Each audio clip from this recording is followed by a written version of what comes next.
Bonjour bien-aimé, bonjour. Oui, j'aimerais un peu partager un message avec quelqu'un. C'est un message qui m'a tellement édifié et qui va m'édifier durant toute ma vie désormais. Au fait, c'est cette prière qu'il faut demander à Dieu chaque jour. J'ai compris que la prière qu'il faut demander à Dieu chaque jour, c'est Seigneur, remplis-moi d'un esprit de pardon. Oui.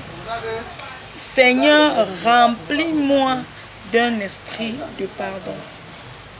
Parce que l'esprit de pardon est ce qui te permettra de réussir dans chaque relation que tu entreprendras.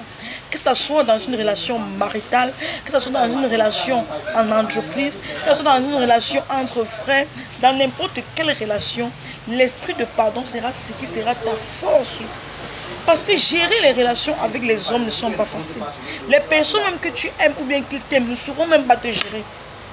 Parce que l'hypocrisie, l'orgueil, l'arrogance, le mépris, tout a rempli le cœur des hommes. Alors pour que tu réussisses à toujours mener à bien une relation avec les hommes, c'est d'être rempli d'un esprit de pardon. Alors moi je crois que ça doit être la soif de chaque chrétien. De demander au Seigneur les matins dans la prière, Seigneur, comme je commence ma journée, remplis-moi d'un esprit de pardon. Quand tu es à midi, tu veux prier, Seigneur, souviens-toi, j'ai tellement besoin d'être rempli de pardon. Je ne veux pas regarder ce que autrui fait comme un problème, mais je veux être... Vous savez, Jésus lui-même, il a été maltraité, il a été tabassé, il a été crucifié. Mais regardons un peu. Sur la croix, il pouvait être en colère, il pouvait même se fâcher et dire que bon, ce peuple ne m'a pas reçu. Mais qu'est-ce qu'il a dit à son Père? Père, pardonne-leur, ils ne savent pas ce qu'ils font. Nous comprenons à quelle dimension l'esprit de pardon est ce qui doit nous animer. Ça va nous permettre de remporter les victoires.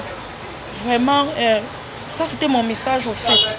Nous devons prier pour le pardon, pour l'esprit de pardon. L'esprit de pardon, nous serons capables de pardonner quelqu'un nous-mêmes. Nous serons capables de nous pardonner nous-mêmes. Et nous serons capables en fait de voir les problèmes ou bien les torts que les personnes nous causent comme une légèreté, comme une facilité. Et dans nos vies quotidiennes, comme par exemple dans le mariage, ça serait une âme forte pour nous, pour pouvoir atteindre le tout, parce que ce n'est pas facile. Les relations humaines, c'est quelque chose qui n'est pas facile.